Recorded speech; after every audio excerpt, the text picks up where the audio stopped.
Hello everyone, welcome to exam based. स्वागत है आप सभी का एग्जाम बेस्ड प्लेटफॉर्म में to make your preparation 50% faster. मेरा नाम है Kailash Tiwari, ex Union Bank of India. So दोस्तों, आईडीबीआई बैंक में रिक्रूटमेंट आई एओ की। उन्होंने क्या किया है, प्राइवेटाइजेशन के बाद एक वो नया कंसेप्ट लेकर आए हैं। जैसे हम कहते हैं कि बैंकिंग सेक्टर में अभी जो जिसको हम पहले क्लर्क बोलते थे, वो अभी सीएसए हो चुका है, customer service executive, CSC sorry, customer service executive. और उसके बाद हो जाते हैं स्केल वन ऑफिसर, जिसको असिस्टेंट मैनेजर हम बोलते हैं। तो ये ऑफिसर लेवल की स्टार्टिंग होती है और ये क्लरिकल ग्रेड होता है। सिमिलरली इसको अब सीएससी बोलते हैं, कस्टमर सर्विस एग्जीक्यूटिव।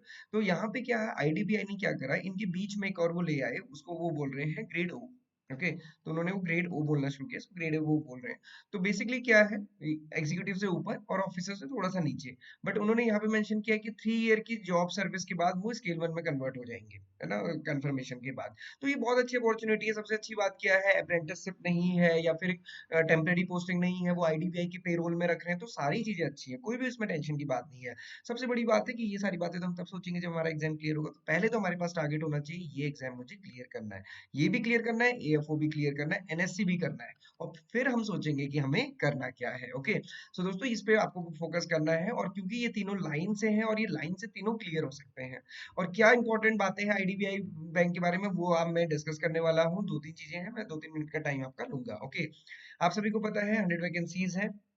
एलिजिबिलिटी वगैरह आपने देख ली होगी। सैलरी भी आपको पता है कि यहाँ पे जो सीटीसी मेंशन किया 6.14 से लेके 6.50 तक मेंशन किया है।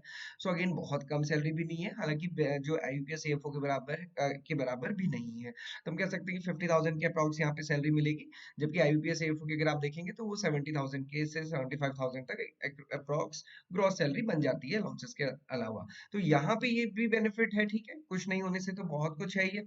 और सबसे अच्छी बात क्या है, जिसको अंडरमाइन नहीं किया जा सकता, वो है कि बैंकिंग एक्सपीरियंस आपको मिलता है। दोस्तों, बहुत सारी ऐसी जॉब्स आती हैं जहाँ पे बैंकिंग एक्सपीरियंस रिक्वायर्ड होता है, और यहाँ पे एग्रीकल्चर असेट ऑफिसर, ये लैंडिंग का एक्सपीरियंस यहाँ पे मिलता है, नॉर्मल ऑपरेशंस का नहीं है। तो ये एक्सपीरियंस की बहुत वैल्यू है।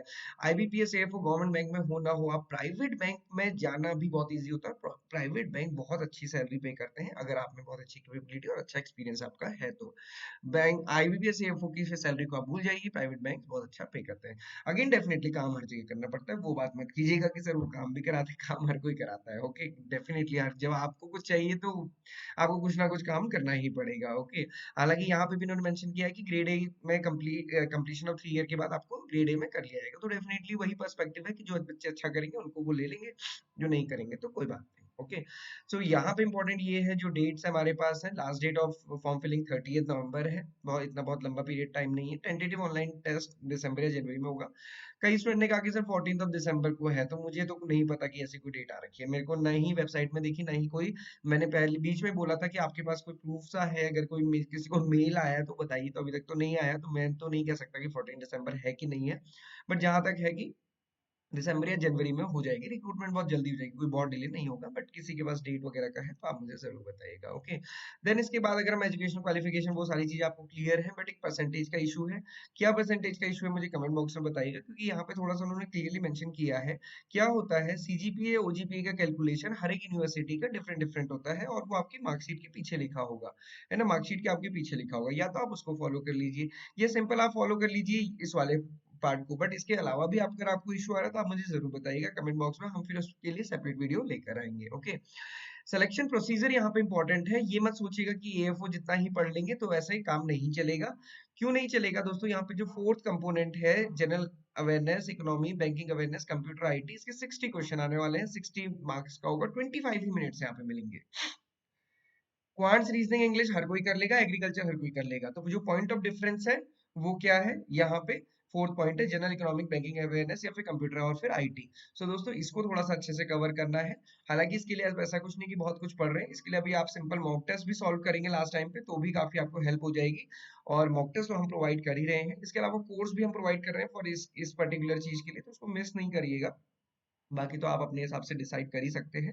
बाकी चीजें तो आपकी उसके साथ कवर हो ही जाएंगी जो आप आईबीपीएस एएफओ के लिए आपने पढ़ा है। बस इतना एडिशनल आपको पढ़ना है, और ट्रस्ट में ये भी कोई बहुत डिफिकल्ट नहीं होता है, सिंपल। और जो बैंकिंग टाइप की करंट अफेयर्स है वो पढ़ेंगे या मॉक टेस्ट सॉल्व करेंगे तो भी आपको काफी हेल्प हो जाएगी। सो ये ध्यान रखना है कि ये मोस्ट इंपॉर्टेंट है। बाकी सारी चीजों से इंपॉर्टेंट ये है क्योंकि यहाँ पे 60 क्वेश्चन आने वाले हैं फ्रेंड्स, इसलिए थोड़ा सा इसको ध्यान रखिएगा। बाकी इंटरव्यू वगैरह कब तो आपको पता ही है।